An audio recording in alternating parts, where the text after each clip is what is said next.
Hello बच्चों, very very good morning to all of you. तो कैसे हैं आप लोग? बहुत अच्छे। तो चलिए, आपका छोटा सा प्यारा सा यूट्यूब चैनल शारदा क्लासेस पर आप सभी बच्चों का हार्दिक हार्दिक अभिनंदन है। तो आज हम लोग आपके बीच यानी मैं आपके बीच एक बहुत ही खूबसूरत सा और प्यारा सा चैप्टर केमिस्ट्री का लेके आए हैं। और ये चैप्टर बहुत ही इम्पोर्टेंट और बहुत अच्छा चैप्टर है।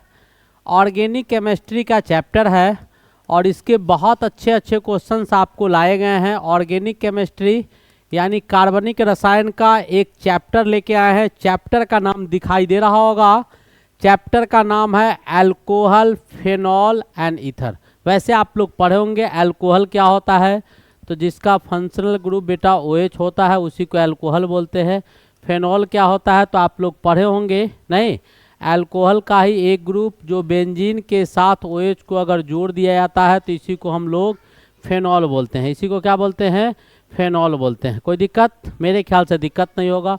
और ईथर आपका ये ग्रुप आपका ईथर होता है ऑक्सीजन वाले ने। तो नोमेनक्लेचर में तो हमने बहुत कुछ पढ़ा था। पूरा अल्कोहल का कहानी पढ़े थे।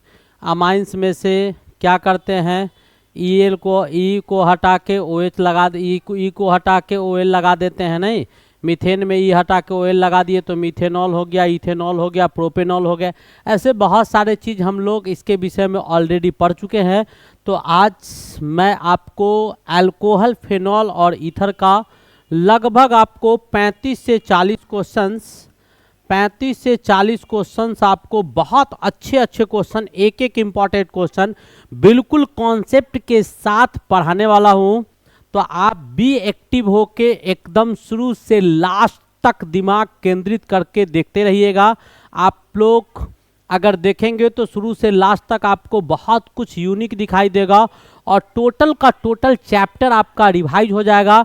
तो चलिए स्टार्ट करते हैं। लेकिन स्टार्ट करने से पहले अगर चैनल को सब्सक्राइब नहीं किए हैं तो आपका छोटा सा प्यारा सा यूट्यूब चैनल शारदा क्लासेज के सब्सक्रिप्शन बटन पे जाइए और पहले सब्सक्राइब कीजिए। अच्छा लगे तो लाइक ज़रूर करना चाहिए। प्रॉब्लम हो तो आपको कमेंट करके बताना चाहिए। तो लेटर से स्टार्ट नाउ, शुरू किया जाए आज का सिलसिला।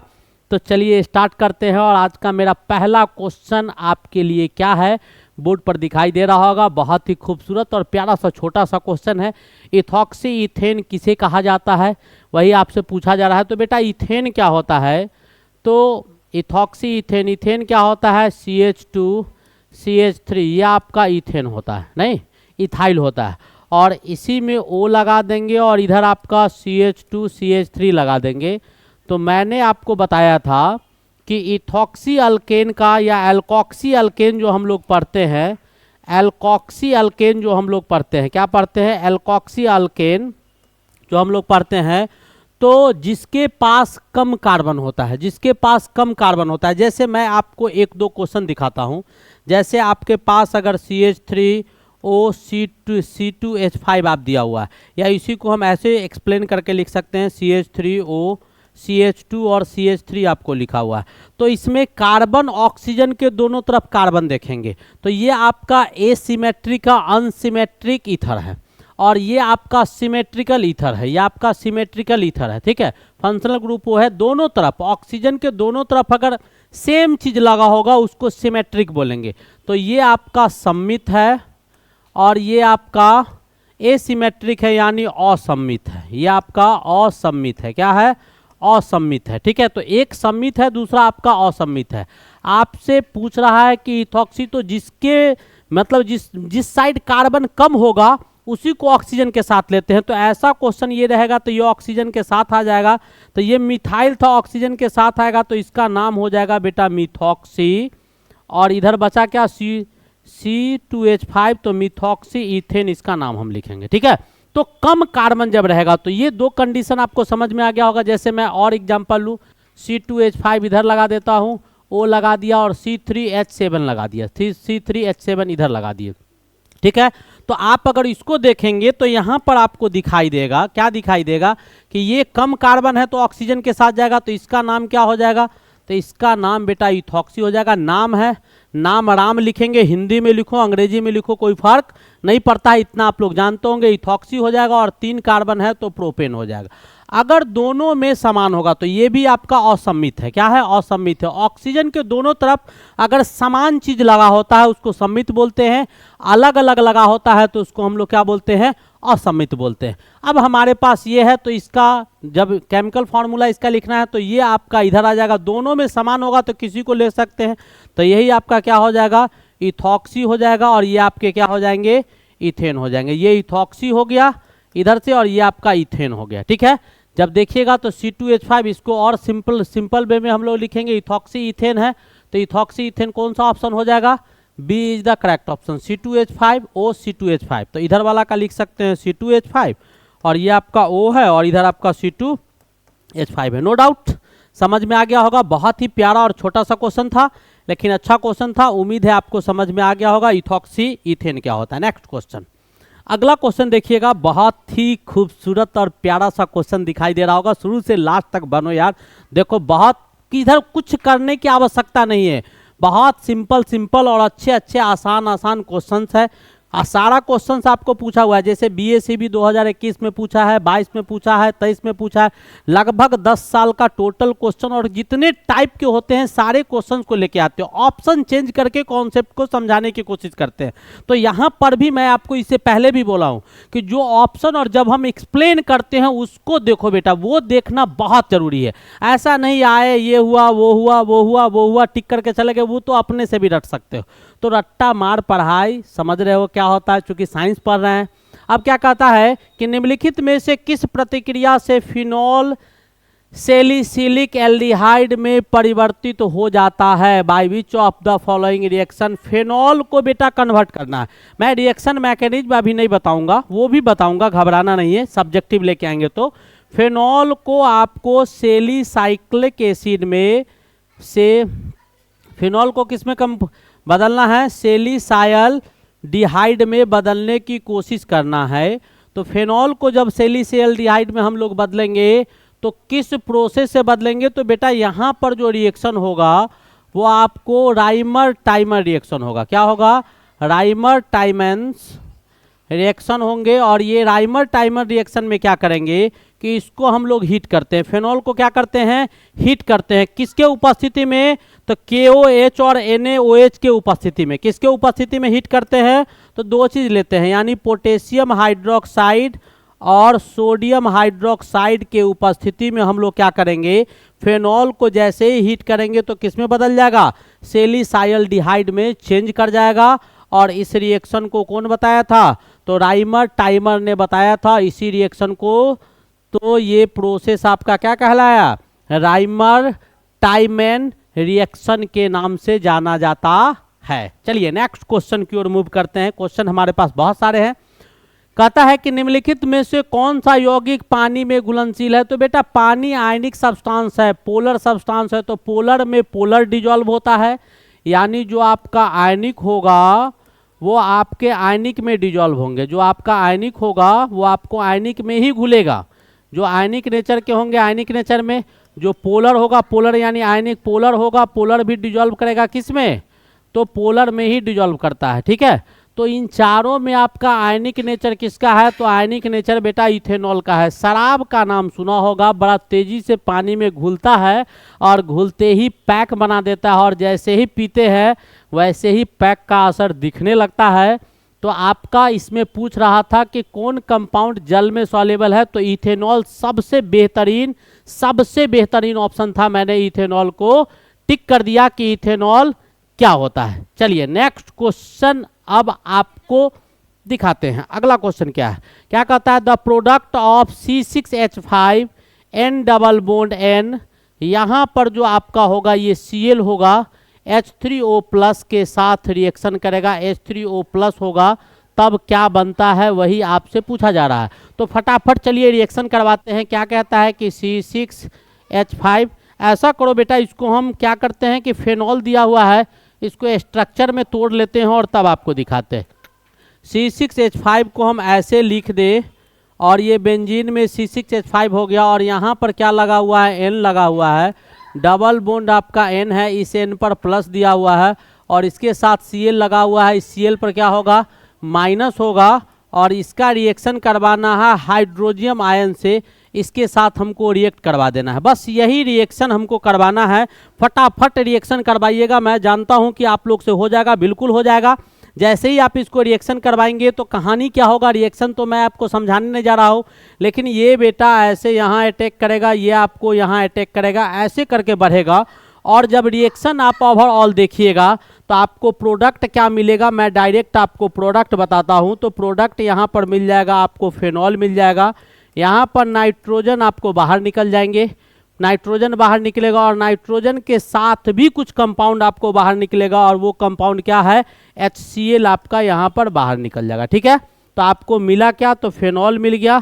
तो आपसे पूछ रहा था कि प्रोडक्ट जो होगा इस रिएक्शन का तो क्या होगा, phenol is your correct option. Next question की ओर बढ़ते हैं। अगला question general molecular formula monohydric alcohol का है। मोनोहाइड्रिक एल्कोहल, तो एल्कोहल का बेटा फंक्शनल ग्रुप OH होता है। जब इसका पहला कंपाउंड बनाते हैं ये divalent functional group without carbon at first point है, ऐसा फंक्शनल ग्रुप है जिसमें कार्बन नहीं है। तो पहला कंपाउंड जब बनाइएगा ऑर्गेनिक का तो उसमें कार्बन होना मस्ट है। तो पहला कार्बन इसमें जोड़िएगा तो कार्बन 4 बॉन्ड बनाता है, एक यहाँ बना लेगा तो 3 हाइड्रोजन हो जाएगा और OH हो जाएगा। जब नाम इसका लिखिएगा तो आपको क्या हो जाएगा, मीथेनॉल हो जाएगा। मीथेनॉल बेटा जहर होता है, मीथेनॉल क्या होता है, जहर होता है। लेकिन यहीं पर केमिस्ट्री का इंपॉर्टेंस देखिए कि 2 कार्बन ले लीजिएगा तो C2H5 हो जाएगा और यहाँ OH हो जाएगा और ये आपका इथेनॉल हो जाएगा, ये आपका इथेनॉल हो जाएगा। और इथेनॉल मेरे लिए क्या होता है, अमृत होता है। जितने भी मेडिसिन आते हैं सारे मेडिसिन में इथेनॉल का इस्तेमाल हम लोग करते हैं, सारे के सारे मेडिसिन में क्या इस्तेमाल किया जाता है, तो इथेनॉल आपका इस्तेमाल किया जाता है। ठीक है, कम मात्रा में रहता है। तो आपसे पूछ रहा है इसका जनरल मॉलिक्यूलर फार्मूला, तो जनरल फार्मूला इसका जब लिखिएगा तो आप जरा देखिए कार्बन कितना है, 1 ठो है, हाइड्रोजन इसमें कितना हो गया, जरा गौर से देखिए, 3 है 1 4 हो गया। ठीक है, और ऑक्सीजन हाइड्रोजन के बाद आपका क्या किया है, OH को बाहर निकाल लिया है, OH को क्या किया है, बाहर निकाल लिया है। तो एक OH जब बाहर निकल जाएगा तो बेटा एक OH को यहाँ कम लिखिए, तो ये आपका CH3 हो गया, OH हो गया। और यहाँ पर इसका जब फॉर्मूला देखिएगा एक साथ लिखिएगा तब क्या आएगा, तो यहाँ C2 हो गया, EH5 हो गया और ये OH हो गया। अब जरा सा इसको फॉर्मूला पर बैठाइए तो CN हो गया और यहाँ पर H क्या हो गया, 2N+1 हो गया और OH हो गया। अब जरा 1 डालिए, 1 डाले, 1 2 गुने 1 2 +1 3 हो गया, OH हो गया। तो कौन सा ऑप्शन होगा, ए इज द करेक्ट ऑप्शन। आप यहाँ भी चेक कर सकते हैं इस फार्मूला को। तो CnH2n 2 डालिए यहाँ पर, तो 2 डालेंगे तो 2 हो जाएगा और 2 दूनी 4 आया 5 आ OH। तो कौन सा हो गया जनरल फार्मूला, वही हो गया जो मैंने आपको बताया। नेक्स्ट क्वेश्चन देखते हैं। अगला क्वेश्चन क्या कहता है, जरा ध्यान से देखो, बहुत सारे क्वेश्चन है। Which of the following is a formula of methoxymethane. Methoxymethane अभी पढ़े हैं, मिथॉक्सीमीथेन यानी क्या, CH3O और मिथॉक्सीमीथेन दिया हुआ है ना, मिथॉक्सीमीथेन है और यहाँ पर भी CH3 होगा, ये मिथॉक्सी हो गया, ये आपके मीथेन हो गए, ये क्या हो गए, मिथॉक्सी हो गए और ये क्या हो गया, तो मीथेन हो गया। है कहीं दिया हुआ CH3O CH3, गौर से देखिएगा, CH3O CH3 CH3CO दिया हुआ है। तो कौन सा ऑप्शन होगा, ए इज द करेक्ट ऑप्शन, इसी में दिखाई दे रहा है। ठीक है, ये भी ईथर का क्वेश्चन था। नेक्स्ट क्वेश्चन देखिएगा, आइडेंटिफाई फेनॉल, इसमें कौन है, तो फेनॉल बेटा कौन है, दिखाई दे रहा होगा, C6H5OH, C6H5OH, यही आपका है फेनॉल, ये क्या है, फेनॉल है, सिंपल। नेक्स्ट क्वेश्चन देखिएगा, the functional group of alcohol, alcohol का फंक्शनल ग्रुप पढ़ाए हैं, अभी बताए हैं, क्या होता है, तो OH होता है। This is your answer. Next question देखिएगा, कहता है कि benzyl hydro, the name of compound, इस कंपाउंड का क्या नाम है, तो फेनॉल है, दिखाई दे रहा है, फेनॉल है, यही कंपाउंड है, ये कंपाउंड, इस कंपाउंड का नाम क्या है, तो बिल्कुल फेनॉल है। आपको स्पष्ट रूप से दिखाई दे रहा होगा, नो डाउट कि नहीं दिखाई दे रहा होगा। नेक्स्ट क्वेश्चन की ओर बढ़ते हैं। अगला क्वेश्चन क्या कहता है, एल्कोहल तब बनता है जब अल्केन के हाइड्रोजन में से एक को प्रतिस्थापित कर दिया जाता है। अब कहता है alcohol is form when one of the hydrogen of alkane is replaced. क्या कहता है कि अल्कोहल को बनाना है और अल्केन के एक हाइड्रोजन को रिप्लेस करवाएंगे। तो बेटा अल्केन क्या होता है, जरा गौर से देख लो फिर बताना। अल्केन क्या होता है, तो अल्केन का जनरल फार्मूला CnH2n+2 होता है। ध्यान से समझेगा, रटेगा नहीं, आज के बाद भूल जाएगा कैसे क्या होता है, सब भूल जाएगा। CnH2n+2 पहला कंपाउंड अगर ले ले तो CH4 हो गया। अब CH4 से बनाना क्या है बेटा, अल्कोहल। इससे क्या बनाना है, अल्कोहल। तो एक कार्बन से अगर अल्कोहल बनेगा तो हमने क्या किया, यहाँ से एक हाइड्रोजन हटा दिया। जैसे ही एक हाइड्रोजन हटा दिए, यहाँ लिखा हुआ है रिप्लेस्ड बाय, क्या कहता है कि 1 हाइड्रोजन ऑफ अल्केन रिप्लेस, तो एक हाइड्रोजन हटा दिए, बचा क्या, CH3। अब CH3 को अल्कोहल बनाना है तो अल्कोहल का फंक्शनल ग्रुप क्या होता है, OH। तो इसमें क्या जोड़ दो, H हटा के OH जोड़ दो। H हटा के क्या करो, OH को जोड़ दो। जैसे कि हम जोड़ रहे हैं, अगला स्टेप में जोड़ते हैं, जरा ध्यान से देखिएगा तो आपको भी समझ में आ जाएगा, आज के बाद भूलेगा नहीं। अब इसमें क्या करना है, ये था, अब इसमें क्या करेंगे तो एक OH को जोड़ देंगे। जैसे ही जोड़िएगा तो CH3OH हो जाएगा। तो ये क्या हो गया, तो मीथेनॉल हो गया। मीथेनॉल आपका क्या हो गया, तो अल्कोहल हो गया। मीथेनॉल आपका क्या हो गया, अल्कोहल हो गया। तो मैंने किया क्या, जरा ध्यान से देखो, मैंने क्या किया कि एक हाइड्रोजन को हटाया, जोड़ा किसको, इसको। तो इसका नाम क्या होता है, तो हाइड्रोक्साइल ग्रुप। कौन सा ग्रुप है, तो यही बेटा हाइड्रोक्साइल ग्रुप है। कौन सा ग्रुप है, तो हाइड्रोक्साइल ग्रुप। यानी आपको अल्केन में से क्या करना है, एक हाइड्रोजन हटा के हाइड्रोक्साइल ग्रुप को जोड़ दीजिएगा तो किसका फॉर्मेशन हो जाएगा, अल्कोहल का फॉर्मेशन हो जाएगा। उम्मीद है समझ में आ गया होगा, नो डाउट कि समझ में नहीं आया होगा। चलिए नेक्स्ट क्वेश्चन की ओर मूव करते हैं। और आज का हमारा अगला क्वेश्चन क्या है, जरा ध्यान से देखिएगा। क्या कहता है, केमिकल रिएक्शन दिया हुआ है और पूछ रहा है कि इस रिएक्शन में क्या प्रोडक्ट आपको लीव करके देगा, वही आपसे पूछा जा रहा है। तो केमिकल रिएक्शन क्या कहता है, ROH, मैंने लिखा है ROH को क्या करवाना है, रिएक्ट करवाना। ROH को इसके साथ रिएक्शन करवाते हैं इन प्रेजेंस ऑफ HBA4, तो बनता क्या है, तो आपका ROCH3 यानी मिथॉक्सी मीथेन बनेगा। और यहाँ से क्या बाहर निकलेगा, नाइट्रोजन बाहर मिलता है, नाइट्रोजन बाहर निकलता है। कौन बाहर निकलता है, तो नाइट्रोजन गैस। तो वही पूछ रहा है कि क्या देगा, तो नाइट्रोजन गैस को देगा। अब जो ये बेटा रिएक्शन होगा, मैं आपको उतना नहीं समझाऊंगा, लेकिन इस रिएक्शन को क्या बोलते हैं वो मैं बताता हूँ। इस रिएक्शन को फिशर एस्पियर स्टेरिफिकेशन रिएक्शन कहा जाता है। फिशर एस्पियर स्टेरिफिकेशन रिएक्शन कहा जाता है। और इसमें डाइजोनाइजेशन की क्रिया होती है।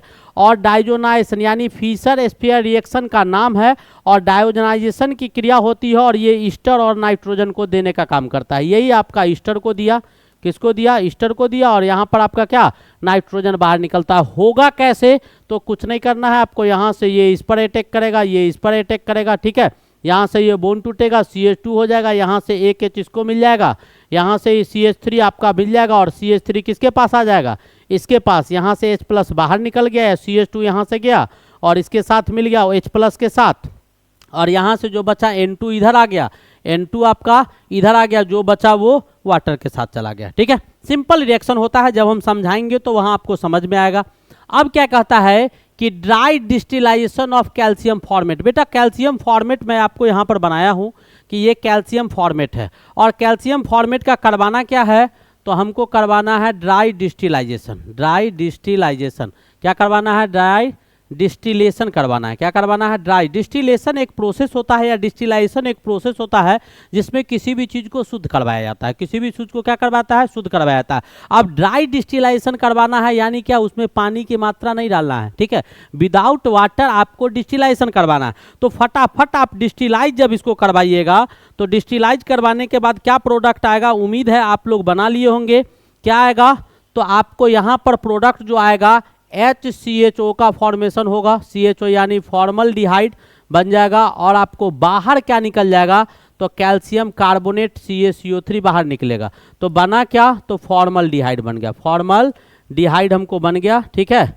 और बाहर क्या निकला, तो कैल्शियम कार्बोनेट आपको बाहर निकल जाते हैं, ठीक है। बहुत सिंपल रिएक्शन हुआ।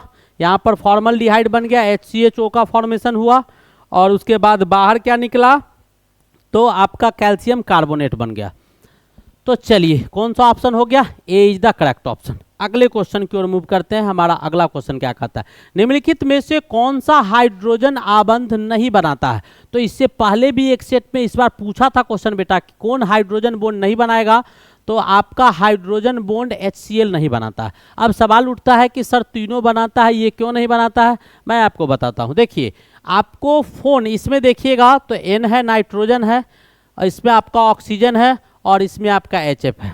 आप जरा ध्यान से देखिएगा, ये Cl जो होता है, Cl का इलेक्ट्रोनिगेटिविटी यानी Cl जो होता है वो आपको फोन से, किससे, फोन से Cl आपका, फोन से Cl क्या होता है, तो कम ऋणात्मक होता है। फोन से Cl क्या होगा, तो कम ऋणात्मक होगा। यानी जितना इलेक्ट्रोनिगेटिव फोन होता है, फ्लोरीन, ऑक्सीजन और नाइट्रोजन होता है, उससे इसका इलेक्ट्रोनिगेटिविटी जो होती है या निगेटिविटी जो वैद्युत ऋणात्मकता होता है वो आपका क्लोरीन का कम होता है। पहला नंबर पॉइंट ये कम इलेक्ट्रोनिगेटिव हो गया। और दूसरा नंबर पॉइंट ये होगा कि इसका साइज जो होता है, साइज जो होता है ना, साइज आपके बड़े होते हैं। साइज आपका क्या होगा, तो बड़ा होगा। किसका, क्लोरीन का साइज बड़ा होता है। किससे, तो फोन के तुलना में। तो दो कारण है, इसीलिए HCl जो होता है वो आपको कौन सा, हाइड्रोजन बॉन्ड नहीं बनाता है। पहला कारण आपको ये हो गया कि नाइट्रोजन, ऑक्सीजन और फ्लोरीन के तुलना में, नाइट्रोजन, ऑक्सीजन और फ्लोरीन के तुलना में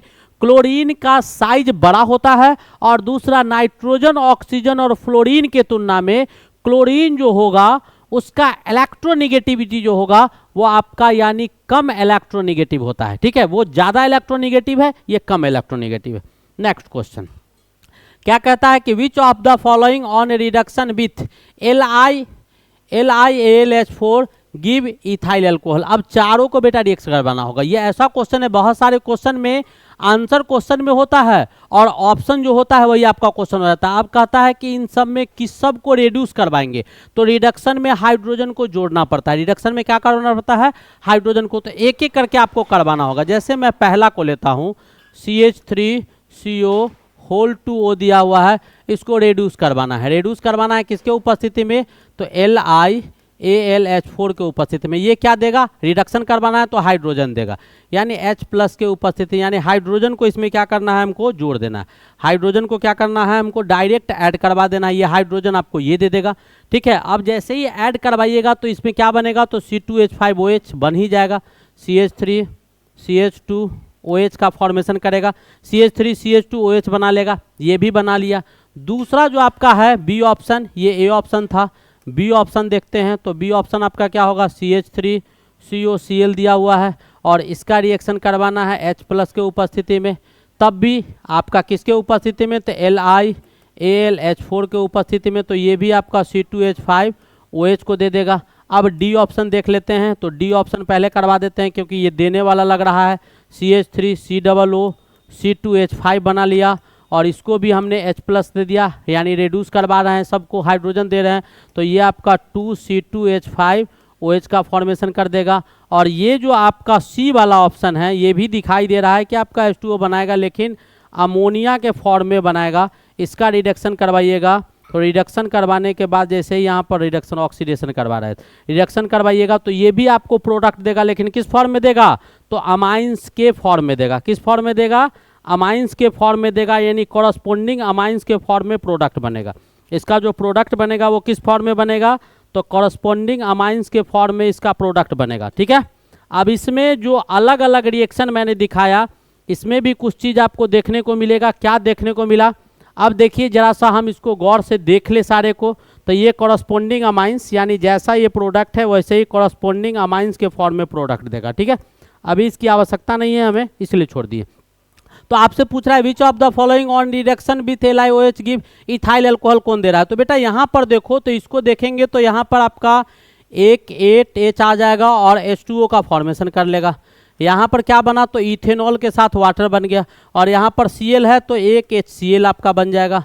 ठीक है, और यहाँ पर ये बन गया। अब इसको बैलेंस कर दो, तो 4 और यहाँ पर 4 यहाँ पर, इसमें तो हम किए नहीं हैं।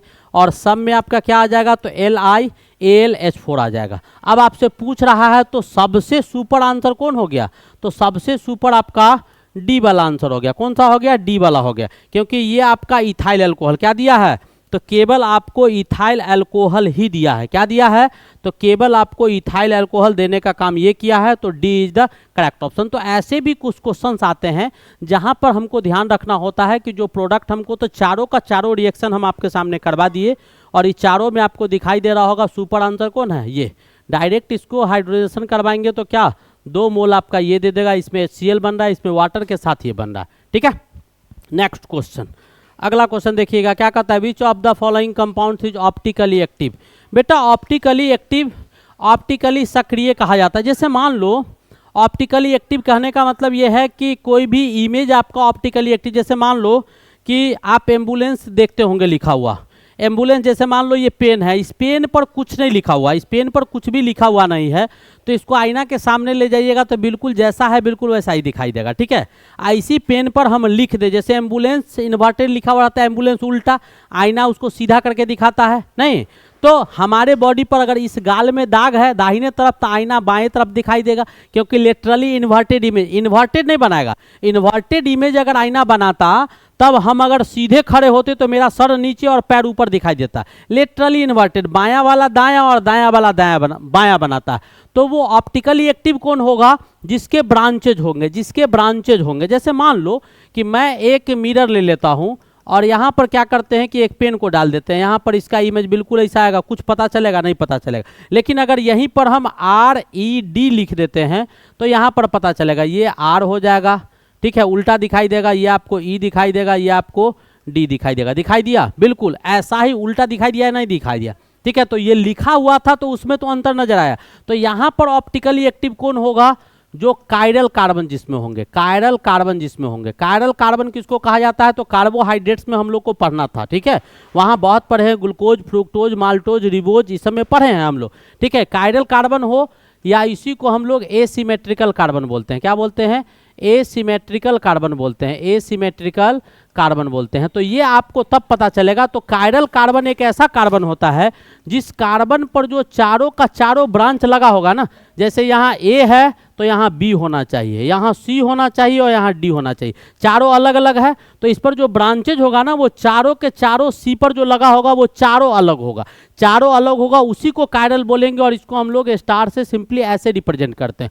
तो ऑप्टिकली एक्टिव ये समझ में आ गया। दूसरा, ऑप्टिकली एक्टिव सब्सटेंस जो होता है वो सब्सटेंस एक ऐसा सब्सटेंस होता है जब उस सब्सटेंस से प्लेन पोलराइज्ड लाइट, पीपीएल का कहानी आप लोग पढ़े होंगे फिजिक्स में, पीपीएल लाइट को जब गुजारा जाता है तो वो पीपीएल लाइट को क्या करता है? वाइब्रेट करवा देता है, रोटेट करवा देता है, ठीक है। उसी को ऑप्टिकली एक्टिव सब्सटेंस कहा जाता है। क्या कहा जाता है? जैसे क्वार्ट्ज हो गया, ठीक है, सिनेबार हो गया, ये सब आपका एग्जाम्पल है, ठीक है। सॉल्यूशन हो गया लिक्विड में, जैसे शुगर और वाटर का सॉल्यूशन हो गया, तो ये सब होता है। तो ऑप्टिकली एक्टिव, तो यहाँ पर आपको क्या करना होगा? स्ट्रक्चर बनाना होगा। यहाँ पर आपका 1 ब्यूटेनॉल है, ब्यूटेनॉल है तो 4 कार्बन बेटा, 4 कार्बन ले लिए। उसके बाद पहला नंबर पर क्या कहता है? OH ग्रुप है तो पहला नंबर पर OH ग्रुप लगा दो। अब बाद बाकी जो है जितना है तो सब पर ANE, तो CH यहाँ हो जाएगा, CH2 हो जाएगा, यहाँ CH2 हो जाएगा, CH2 हो जाएगा, CH2 हो गया, CH3 हो गया। तो इसमें दिखाई दे रहा है, एक कार्बन पर अलग अलग नहीं दिखाई दे रहा है। काहे नहीं दिखाई दे रहा है? हम इसको और तोड़ के समझाते हैं। दिखाई देगा, यहाँ से ABCD याद रखेगा। कैसे नहीं दिखाई दे रहा? देखिए यहाँ पर अगर हम कार्बन लिए तो यहाँ पर ये हाइड्रोजन और ये हाइड्रोजन, दूगो तो एक के सेम चीज आ गया, दोनों क्या आ गया? सेम आ गया। चारों अलग होगा। जैसे आपका प्रोपेनॉल है तो प्रोपेनॉल जैसे 2 भी इसको लेते हैं, ठीक है। प्रोपेनॉल को छोड़ो, यहाँ पर दिया हुआ है आपका 2 ब्यूटेनॉल है, तो 2 ब्यूटेनॉल का एग्जाम्पल लो। तो 2 ब्यूटेनॉल है, ब्यूटेनॉल मतलब क्या? 4 कार्बन। चलिए 4 कार्बन लगा दिए। उसके बाद कहता है दूसरा नंबर पर, तो काउंटिंग कर लो, लेफ्ट या राइट जिधर से करना है। मैंने लेफ्ट से कर लिया काउंटिंग इसका। तो यहाँ पर 2 नंबर पर आपका क्या है? तो OL है तो OH को लगा दिए। इधर आपका CH2 हो गया, CH3, 4 को बोन पुरा दो। इधर आपका क्या हो गया? तो ये CH3 हो गया, इधर आपका H हो गया। अब चारों को गौर से देखो, इधर C2H5 है B के जगह पर, यहाँ H है बिल्कुल अलग है A के जगह पर, यहाँ CH3 है, यहाँ OH है, और चारों अलग दिखाई दे रहा है। चारों का चारों अलग दिखाई दे रहा होगा। H अलग है, CH3 अलग है, C2H5 अलग है, OH अलग है। तो ये कार्बन को हम लोग कायरल कार्बन बोलेंगे। और ये कंपाउंड जो आपको दिखाई दे रहा है 2 ब्यूटेनॉल, ये ऑप्टिकली एक्टिव होगा। क्या होगा? ऑप्टिकल यानी प्रकाशीय सक्रिय होगा, प्रकाशीय रूप से सक्रिय होगा। कौन सा ऑप्शन हो जाएगा? B। आगे हम करके नहीं देखे, आप करके देखिएगा, ऐसा आएगा तो होगा, नहीं आएगा नहीं होगा। उम्मीद है समझ में आ गया होगा। नेक्स्ट क्वेश्चन देखते हैं। अगला क्वेश्चन क्या कहता है? Lucas test is done to distinguish. Lucas परीक्षण का उपयोग हम लोग करते हैं, किसको भी विभेदित करने के लिए करते हैं, किसको अलग करने के लिए, डिस्टिंग्विश करने के लिए। तो बेटा अल्कोहल के लिए किया जाता है। किसके लिए किया जाता है? ल्यूकास अल्कोहल के लिए। कैसे? तो अल्कोहल आपके 3 तरह के होते हैं। एक आपका प्राइमरी अल्कोहल होता है, एक आपका ये आपका प्राथमिक अल्कोहल है, प्राइमरी जिसको बोलते हैं प्राथमिक अल्कोहल है। एक आपका 2 डिग्री होता है जिसको द्वितीयक कहा जाता है, सेकेंडरी अल्कोहल, ठीक है। और एक आपका 3 डिग्री होता है जिसको तृतीयक कहा जाता है, ठीक है। ये आपका 3 तरह का अल्कोहल होता है, प्राइमरी अल्कोहल, सेकेंडरी अल्कोहल और टर्शियरी अल्कोहल। ठीक है, ये प्राइमरी, सेकेंडरी और टर्शियरी अल्कोहल 3 तरह का होता है। अब तीनों तरह के अल्कोहल को अलग करने के लिए हम किसका इस्तेमाल करते हैं? ल्यूकास टेस्ट का इस्तेमाल करते हैं। होता क्या है सो देखिएगा, अगर आप अल्कोहल को लिए, किसको लिए? अल्कोहल को लिए, और अल्कोहल का ल्यूकास परीक्षण करवाइएगा। क्या करवाइएगा? ल्यूकास परीक्षण करवाइएगा। तो ल्यूकास परीक्षण में आपको करना क्या होता है, जरा सा वो आप समझेंगे कि ल्यूकास रिएजेंट क्या होगा, किस रिएजेंट के साथ इसका रिएक्शन करवाएंगे, ताकि आपका अल्कोहल, आपको पता चले कि अल्कोहल जो आपके सामने दिखाई दे रहा है वो कौन सा अल्कोहल है। तो बेटा इसमें हम लोग क्या करते हैं, 2 चीज़ लेते हैं। ल्यूकास रिएजेंट में 2 चीज़ लिया जाता है, एक आपको कंसंट्रेटेड और एक आपको एनहाइड्रस। एनहाइड्रस क्या लेते हैं? तो anhydrous ZnCl2, zinc chloride anhydrous लेते हैं। और कंसंट्रेटेड हम लोग क्या लेंगे? तो कंसंट्रेटेड HCl लेंगे बेटा, कंसंट्रेटेड हाइड्रोक्लोरिक एसिड। तो कंसंट्रेटेड HCl और इसको लेंगे और अल्कोहल के साथ रिएक्शन करवाइएगा। तो यहाँ पर जो आपका बनेगा वो आपको क्या बनेगा? तो टर्बिडिटी का निर्माण करेगा। टर्बिडिटी क्या होता है वो भी अभी हम समझा देते हैं। टर्बिडिटी का फॉर्मेशन करेगा और ये क्विक करेगा, क्विक, बिल्कुल जल्दी से करेगा, क्विक करेगा, जल्दी से कर दिया। इसका मतलब जो हम अल्कोहल ले रहे थे ना, अब देखो ये हो गया। अब फिर हमने क्या किया? अल्कोहल लिया और अल्कोहल को यही चीज़ कंसंट्रेटेड दोनों को दिए, यहाँ भी टर्बिडिटी बना लिया। क्या बना लिया? टर्बिडिटी बनाया, और ये आपका स्लो बना, धीरे धीरे, बिल्कुल धीरे धीरे। और मैंने क्या किया? फिर अल्कोहल को लिया, सैंपल ले रहे हैं अल्कोहल का और ल्यूकास रिएजेंट जो है उसके साथ रिएक्शन करवा रहे हैं, और यहाँ पर आपका टर्बिडिटी नहीं बनता है, टर्बिडिटी का फॉर्मेशन नहीं होता है। तो इससे क्या पता चला वो मैं आपको बताता हूँ। पहले ये क्या पता चला और क्या करने जा रहे हैं, मैं हमको चेक करना है ये तीनों अल्कोहल में कौन 1 डिग्री है, कौन 2 डिग्री है, कौन 3 डिग्री है। तो मैंने ल्यूकास रिएजेंट का इस्तेमाल किया, ल्यूकास टेस्ट का इस्तेमाल किया। ल्यूकास टेस्ट में क्या किया जाता है? तो सांद्रित HCl और आपको औस यानी एनहाइड्रस, बिना वाटर का, बिना वो जल का आपका क्या ले लिए? तो जिंक क्लोराइड को ले लिए, ZnCl2 को लिए, जिंक क्लोराइड को, और दोनों के साथ इसका रिएक्शन करवा दिया। तो जल्दी से टर्बिडिटी बन गया। तो ये आपका कितना डिग्री होगा? तो ये 3 डिग्री होगा। अगर धीरे धीरे बन रहा है तो ये 2 डिग्री होगा, नहीं बना इसका मतलब 1 डिग्री। तो मैंने कर दिया ना तीनों को अलग। ये टर्बिडिटी क्या होता है? तो टर्बिडिटी बेटा रिलेटिव मेजरमेंट होता है। क्या होता है? रिलेटिव मेजरमेंट ऑफ क्या? रिलेटिव मेजरमेंट किसी भी चीज को जो प्योर सब्सटेंस होता है ना, relative measurement of clarity of H2O, clarity of H2O यानी H2O के क्लियरिटी को शो करता है, यानी कितना ज़्यादा H2O साफ किया गया, बिल्कुल क्लियर कोई चीज़ दिखाई दे रहा है, उसका मेजरमेंट टर्बिडिटी में करते हैं। तो अल्कोहल लीजिएगा, ल्यूकास रिएजेंट के साथ तुरंत रिएक्शन करके आपको टर्बिडिटी का फॉर्मेशन कर देगा, तब 3 डिग्री होगा, धीरे धीरे करेगा 2 डिग्री होगा, और टर्बिडिटी का फॉर्मेशन नहीं करेगा, इट मीन्स आपका नहीं होगा। ल्यूकास रिएजेंट होता क्या है? तो ये बेटा ल्यूकास रिएजेंट होते हैं कंसंट्रेटेड HCl और एनहाइड्रस ZnCl2 होता है। आपको बिल्कुल समझ में आ गया होगा, नो डाउट कि आपको समझ में नहीं आया होगा। चलिए नेक्स्ट क्वेश्चन की ओर मूव करते हैं, और अगला क्वेश्चन हमारा क्या है, जरा गौर से पढ़ो क्वेश्चन यार।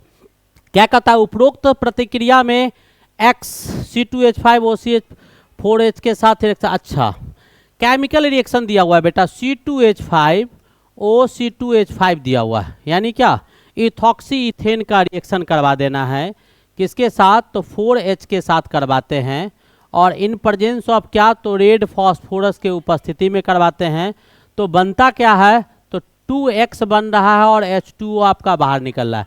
तो ये X जो बेटा होगा ना, ये आपका X C2H6 का फॉर्मेशन करेगा। किसका फॉर्मेशन करेगा? C2H6 यानी इथेन का फॉर्मेशन करेगा। किसका फॉर्मेशन करेगा? तो बिल्कुल आपका इथेन का फॉर्मेशन करेगा, नो डाउट कि दूसरे चीज का फॉर्मेशन करेगा। ठीक है, बहुत सिंपल क्वेश्चन था।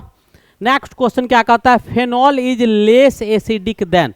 देखो फेनॉल जो होता है ना, फेनॉल का एसिडिटी कम करना है तो बेटा उसको क्या करना होगा कि आपको उसमें कोई बेसिक सब्सटेंस मिला देना होगा। तो ये आपका फेनॉल है, इसके एसिडिटी को कम करना है। क्या करना है? इसके एसिडिटी को कम करना है। तो फेनॉल के एसिडिटी को जब हम कम करेंगे तो आपको करना क्या होगा कि इसमें हम क्या करेंगे, नाइट्रो ग्रुप को मिलाएंगे।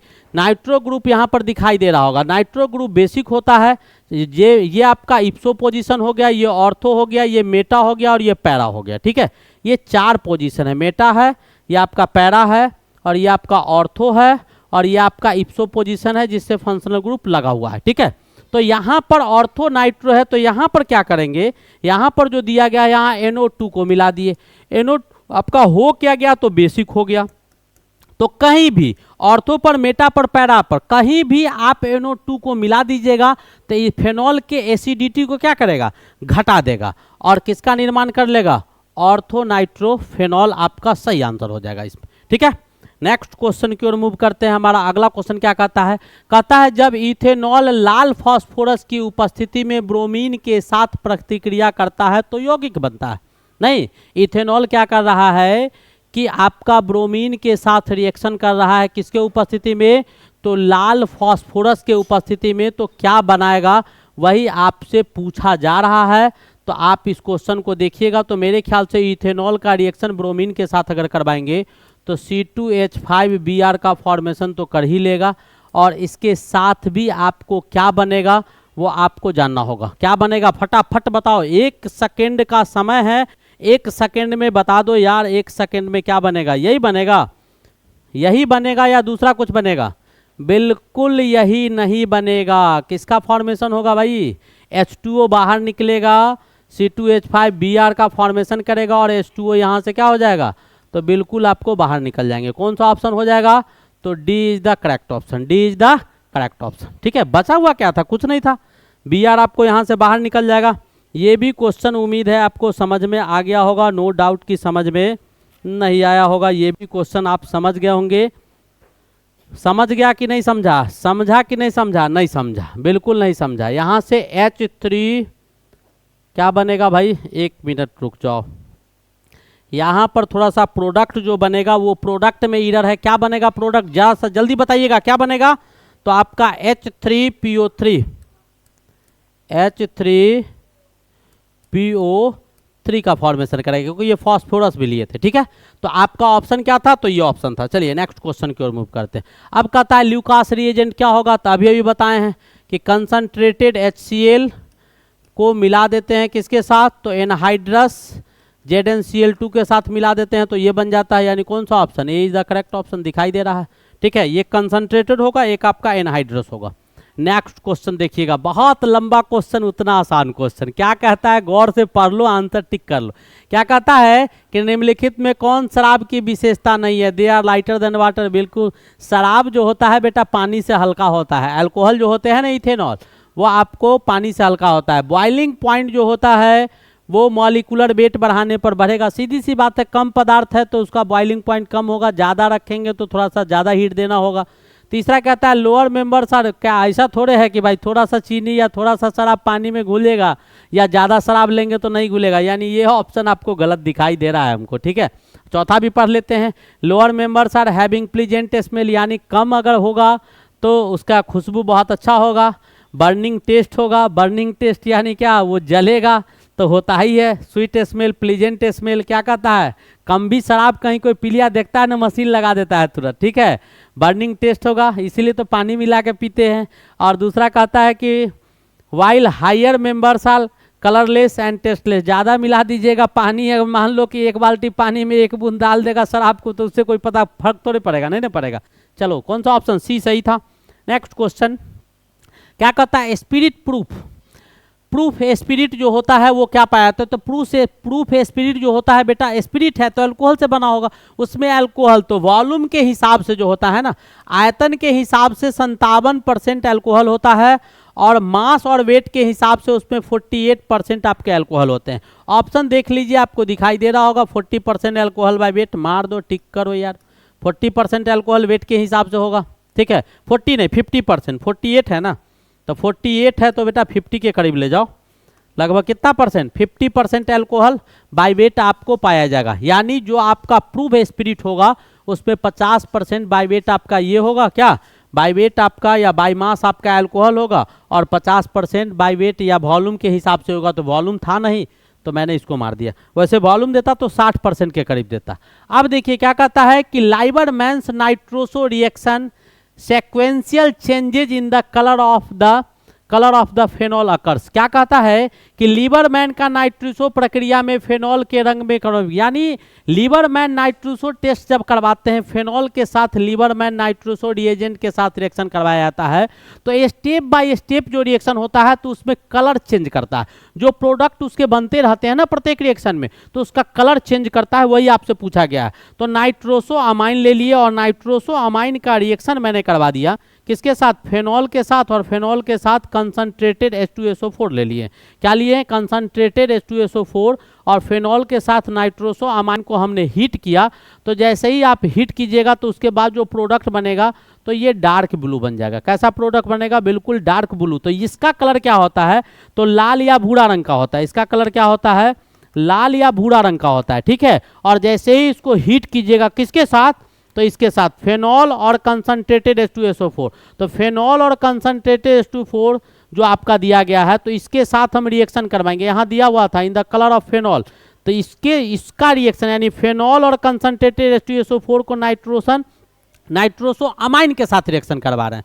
तो इसका रिएक्शन करवाएं और हीट किए तो आपको डार्क ब्लू कलर आ गया। और इसी में अल्कली की उपस्थिति में कोई भी अल्कली मेटल्स ले लेंगे और उसके उपस्थिति में हीट करेंगे तो कौन सा कलर मिलेगा, तो आपका ग्रीन कलर मिल जाएगा। कौन सा कलर, ग्रीन। तो लाल था, लाल या ब्राउन था, लाल ब्राउन से किस में चेंज कर गया, तो ब्लू में। अब ब्लू से किस में चेंज कर गया, ग्रीन में। ऑप्शन देखिए, तो ब्राउन और रेड से ग्रीन, ग्रीन से ब्लू, नहीं, ब्राउन और रेड से आपका ब्लू और ब्लू से ग्रीन, यानी कौन सा ऑप्शन सही होगा, B is the correct option. Next question देखिएगा क्या कहता है, the general molecular formula which refer to homologous series. Homologous series बेटा अल्केन CnH2n+2 वो भी होमोलोगस सीरीज है। जैसे होमोलोगस सीरीज किसको कहा जाता है, एक जैसे मान लो APGP तुम लोग पढ़ा है, 2 4 6 8 अर्थमेटिक प्रोग्रेशन समानांतर श्रेणी। तो अंतर बिल्कुल समान होना चाहिए, एक एक स्टेप आगे वाला से जस्ट पीछे वाला का, जोड़ हो, घटाव हो, गुना हो, भाग करो, तो एक क्रम में अगर सजाइएगा और बढ़ते चला जाएगा ना, उसी को होमोलोगस सीरीज कहा जाता है। क्या कहा जाता है, होमोलोगस यानी समजात श्रृंखला कहा जाता है। तो आपको पूछ किसका रहा है बेटा, तो पूछ रहा है अल्केनॉल का, यानी अल्कोहल का पूछ रहा है। तो अल्कोहल का होमोलोगस सीरीज क्या होगा, तो अल्कोहल का होमोलोगस सीरीज CnH2n+2O, ठीक तो है, ये ऑप्शन होगा CnH2n+2, CnH2n+2O, CnH2 1 डाल दो, तो 1 डालेगा तो क्या हो जाएगा, CH4O हो जाएगा। 2 डाल दो, तो 2 डालेगा तो क्या आ जाएगा भाई, 2 जैसे ही डालिएगा तो C2H6O आ जाएगा। अब इसको सॉल्व करके देखो तो इसको लिख सकते हैं CH3OH, बिल्कुल दिखाई दे रहा है, इसको लिख सकते हैं C2H5OH, यानी क्या जो बताया गया है वो बिल्कुल सही है। दोनों के बीच का अंतर आप देख लीजिए तो कितना का आएगा, CH2 का अंतर आ रहा है, ना दोनों के बीच का अंतर देखो भाई, यहाँ 5 में से यहाँ OH तक कट गया, C एगो कार्बन बच गया, और 5 गो हाइड्रोजन में से 3 गो चला गया तो 2 गो बच गया। इसके आगे अब बढ़िएगा तो C3H7O आ जाएगा, और इसको लिखिएगा तो C3H7OH हो जाएगा। C3H7 के H8 होगा OH। अब इन दोनों के बीच का अंतर देखिएगा तो यहाँ भी आपको H2O आएगा, यानी जो ऑप्शन मैंने लगाया है वो बिल्कुल सही ऑप्शन ये होमोलोगस सीरीज में। अंतर कितना, CH2 का आ रहा है, कितना का आ रहा है, CH2 का अंतर आपको दिखाई दे रहा है कि प्रत्येक में CH2 का अंतर आ रहा है, ठीक है, इसीलिए होमोलोगस सीरीज होगा। नेक्स्ट क्वेश्चन क्या कहता है, गौर से पढ़ो क्वेश्चन क्या है। क्या कहता है कि phenol can be distinguished from ethanol by the following. अब फेनॉल को इथेनॉल से अलग करना है। अब फेनॉल को इथेनॉल से अलग करना है, जैसे 1 डिग्री 2 डिग्री 3 डिग्री को हमने अलग किया था ल्यूकास रिएजेंट की मदद से, अल्कोहल को अलग करने का काम किया था। तब आपको फेनॉल को अलग करना है, और 4 ऑप्शन दिया हुआ है, कहता है कि सबसे अलग होगा, और एक इसमें ऐसा ऑप्शन है जिससे अलग नहीं होगा। तो आपको NaOH था, ये सब दिया हुआ है, ब्रोमीन वाटर है। तो मैंने आपको सबका कहानी बता दिया है। देखिए क्या होता है कि आपका NaOH का रिएक्शन फेनॉल के साथ करवाइएगा तो ब्रोमीन वाटर को नहीं देगा। NaOH का रिएक्शन सोडियम हाइड्रोक्साइड को फेनॉल के साथ रिएक्शन किए तो ब्रोमीन वाटर नहीं दिया, यानी दो सॉल्यूशन मेरे पास है। एक सॉल्यूशन को NaOH से रिएक्शन करवा दिए तो ब्रोमीन वाटर आ गया, जिसमें ब्रोमीन वाटर आ गया। अच्छा, सर ने बताया था कि NaOH अगर अल्कोहल के साथ रिएक्शन करता है तो ब्रोमीन वाटर आता है। इसका मतलब हम NaOH से रिएक्शन करवा रहे हैं तो रिएक्शन होके ब्रोमीन वाटर दे रहा है, इसका मतलब ये क्या है, अल्कोहल है। नहीं दे रहा है इसका मतलब फेनॉल है, तो दोनों सॉल्यूशन अलग हो गया। दो सॉल्यूशन मैंने आपको दिया, NaOH के साथ रिएक्शन करवाएं, एक में आपको क्या आ गया तो ब्रोमीन वाटर आ गया, तो इसका मतलब वो अल्कोहल है। एक में नहीं आया, इसका मतलब वो फेनॉल है, यानी NaOH की मदद से कर लिए। यहाँ भी NaOH था, ब्रोमीन वाटर आएगा नहीं आएगा वो आपको समझ में आ रहा है। तो फेनॉले का रिएक्शन हम करवा दिए ब्रोमीन वाटर से। एक बार ब्रोमीन वाटर से रिएक्शन करवाएं, नहीं हुआ, जैसे Br2H2O दिया हुआ है, ब्रोमीन वाटर से करवा दिए फेनॉल का रिएक्शन नहीं किया, इसका मतलब वो फेनॉल है। अब ब्रोमीन वाटर से रिएक्शन करवा दिए किसका, तो अल्कोहल का, तो क्या दे दिया, NaOH दे दिया। इट मीन्स क्या, वो आपका अल्कोहल है, तो इससे कर लिए। सोडियम के साथ रिएक्शन करवाइएगा तो दोनों रिएक्ट कर जाएगा, सोडियम के साथ दोनों रिएक्शन कर जाएगा, दोनों प्रोडक्ट बना लेगा। आप पता नहीं लगा पाइएगा कि कौन फेनॉल है और कौन आपका अल्कोहल है, तो सोडियम से डिस्टिंग्विश नहीं किया जा सकता है। नेक्स्ट क्वेश्चन की ओर मूव करते हैं। क्या कहता है, कार्बोलिक एसिड क्या होता है, तो बेटा कार्बोलिक एसिड को फेनोलिक एसिड भी कहा जाता है। ए 5% solution of phenol at room temperature, ठीक है। ए 5% solution of phenol at room temperature is called what, is called आपका कार्बोलिक एसिड, और इसी को हम लोग फेनोलिक एसिड भी बोल सकते हैं, यानी कहने का मतलब यह है कि रूम के तापमान पर 5% फिनॉल के विलयन को ही क्या कहा जाता है, कार्बोलिक अम्ल या फेनोलिक अम्ल कहा जाता है। रूम के तापमान पर 5% फेनॉल के विलयन को ही क्या कहा जाता है, फेनोलिक अम्ल या फिर कार्बोलिक अम्ल कहा जाता है। इसका फॉर्मूला क्या हो जाएगा भाई, फॉर्मूला आपका क्या हो जाएगा, तो फॉर्मूला आपका हो जाएगा C6H5OH ना। फॉर्मूला क्या होगा, बहुत अल्कोहल का क्वेश्चन था इसीलिए भूल रहे हैं। C6H5OH ये आपका फेनॉल। स्ट्रक्चर तो फेनॉल का कई एक क्वेश्चन आपने देखा है, तो ये आपका फेनॉल का स्ट्रक्चर हो गया। अब आपका ये आ गया, तो कौन सा ऑप्शन होगा, तो फेनॉल ऑप्शन हम टिक कर सकते हैं। इसका स्मेल कैसा होता है, तो पंजेंट स्मेल होता है। कैसा स्मेल होता है, तो पंजेंट स्मेल होता है। नहीं, अब इसके विषय में कुछ और जान लो, इसके विषय में हो सकता है उससे भी क्वेश्चन मैंने देखा है, पूछा है। तो ये बेटा कलरलेस होता है, ये आपका क्या होता है, तो कलरलेस होता है, ठीक है, रंगहीन होता है, इसका कोई रंग नहीं होता है। इतना ही नहीं, दूसरा पॉइंट मैं आपको बताता हूँ कि ये जो होता है वो आपको वाइट क्रिस्टलाइन सॉलिड होता है, यानी श्वेत रंग का, श्वेत कंकड़ युक्त आपका ठोस होता है, श्वेत कंकड़ युक्त आपका ठोस होता है। इतना ही नहीं, इसका इस्तेमाल कहाँ हम लोग करते हैं, कार्बोलिक एसिड का इस्तेमाल, तो इंसेक्टिसाइड्स, यानी आपको इंसेक्टिसाइड्स एजेंट्स के रूप में, यानी क्या है वो आपको हम लोग पढ़े हैं ना उसमें, डिसइंफेक्टेंट्स, क्या बोलते हैं, एंटीसेप्टिक एजेंट के रूप में। किसके रूप में, तो मलहम उलहम के रूप में। एंटीसेप्टिक फेनॉल आपका ये डिटॉल उटॉल जो आता है, एंटीसेप्टिक एजेंट के रूप में करते हैं। और इतना ही नहीं, गांव देहात में इसका जो इस्तेमाल किया जाता है, सांप उप अगर काट लेता है गांव में तो वहाँ पर भी इस्तेमाल करते हैं। स्नेक इन्फेस्टेशन में भी इस्तेमाल किया जाता है। स्नेक अगर सांप काट लिया है, स्नेक इन्फेस्टेशन में भी इस्तेमाल किया जाता है। इन्फेस्टेशन इन रूरल एरिया, गांव देहात के लोग क्या करते हैं, गांव देहात जो देहाती लोग होते हैं वो आपको सांप उप काटा है कि नहीं काटा है तो ये लगा के चेक कर लेते हैं वो लोग, ठीक है, बहुत तेज होता है, साइंस वहाँ का बहुत विकसित है।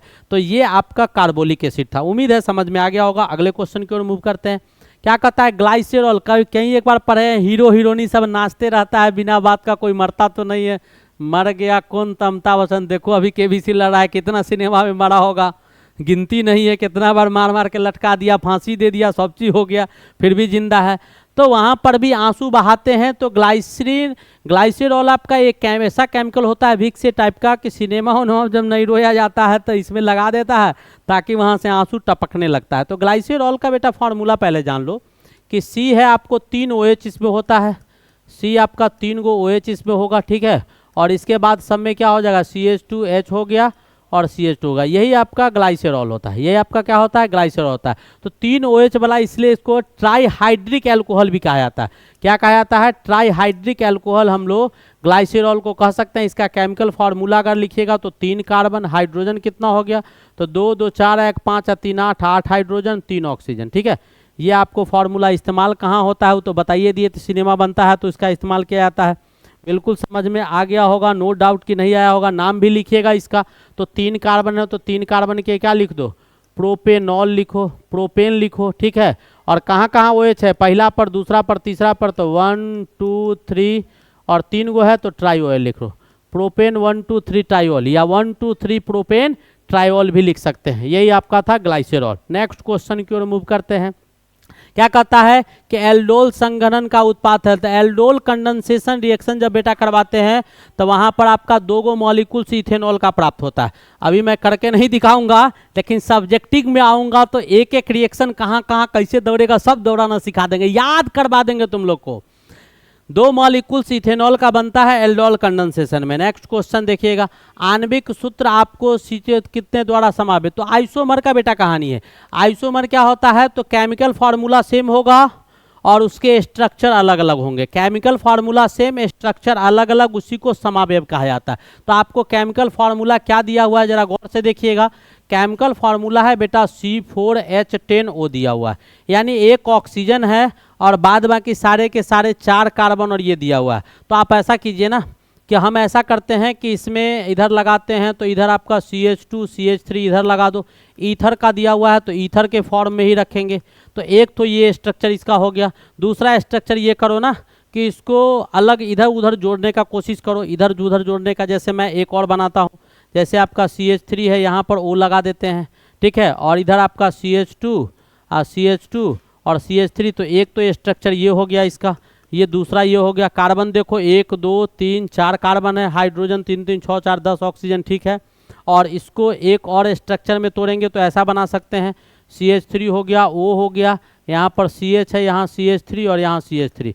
जरा तीसरा वाला देखो गौर से, और भी कुछ बनेगा, 1 2 3 4 हो गया, 3 3 9 1 10 हो गया और O हो गया। शायद अब इसको हम इधर ले जाएंगे तो फिर यही स्ट्रक्चर आ जाएगा, ये इधर उधर होगा नहीं। इसको अगर इधर ले जाएं तो ये होगा, यही 3 स्ट्रक्चर होगा। यानी कितने होंगे, तो 3, यानी C4H10O की मदद से ईथर का 3 गो आइसोमेर बनेगा। यानी आइसोमेरिक ईथर कितने बनाए जाएंगे, 3, 1 2 और 3। चौथा कुछ भी आप बनाइएगा इसका स्ट्रक्चर को तो इसी 3 से आकर टकरा जाएगा, ठीक है। चौथा नहीं बन सकता है। नेक्स्ट क्वेश्चन देखिएगा, क्या कहता है कि आयोडोफॉर्म के निर्माण के लिए निम्नलिखित में से किसे आयोडीन और NaOH के साथ गर्म किया जाता है। अभी चारों में से किसको गर्म करेंगे, किसके साथ, आयोडीन और NaOH के साथ किसको गर्म करेंगे, वही आपसे पूछ रहा है। तो मैंने क्या किया है कि इथेनॉल को आयोडीन और NaOH के साथ गर्म कीजिएगा तो आपको यही बन जाएगा। क्या बनाना था भाई, आयोडोफॉर्म ना। तो यही आपका आयोडोफॉर्म का निर्माण हो जाएगा। किसका निर्माण हो जाएगा, आयोडोफॉर्म का निर्माण यही कर लेगा, ठीक है।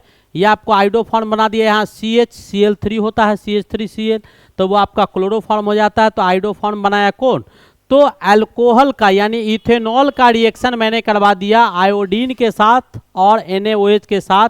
तो ये कंपाउंड और आयोडोफॉर्म आपका बन गया। जो बचा हुआ था उसकी आवश्यकता नहीं, इसलिए छोड़ दी। अब कहता है लैक्टिक एसिड, नाम सुना होगा। लैक्टिक एसिड दही बनता है, नहीं। लैक्टिक एसिड में कायरल कार्बन कितने होते हैं, तो कायरल कार्बन बेटा 1 होता है। लैक्टिक एसिड में कितना कायरल कार्बन होता है, 1 होता है। कायरल कार्बन क्या होता है, एसिमेट्रिकल कार्बन, जिस कार्बन पर चारों तरफ जो लगा होगा ग्रुप वो अलग अलग होगा। चारों ग्रुप उसके अलग अलग होंगे। तो जैसे केमिकल फार्मूला आपका ये हो जाएगा। अब देखो स्ट्रक्चर, तो ये आपका कायरल कार्बन एगो है, एक तरफ हाइड्रोजन है, एक तरफ OH है, एक तरफ CH3 है, एक तरफ COOH, एक तरफ COOH है। तो चारों के चारों क्या है, बिल्कुल अलग है। तो कायरल कार्बन का संख्या कितना हो गया, तो 1 कार्बन हो गया। और इस प्रकार आपका ये लेक्चर बहुत ही खूबसूरत सा, प्यारा सा, छोटा सा जो लेक्चर था वो आपका लेक्चर लास्ट कर गया। ये लेक्चर शुरू से लास्ट तक मैंने जो आपको रिप्रेजेंट किया, कैसा लगा आप कमेंट करके जरूर बताएंगे। चैनल को सब्सक्राइब नहीं किए हैं तो सब्सक्राइब कीजिएगा। अब आप लोग हंसते खेलते मुस्कुराते पढ़ते रहिए। तब तक के लिए best of luck, thank you, wait for the next lecture. अब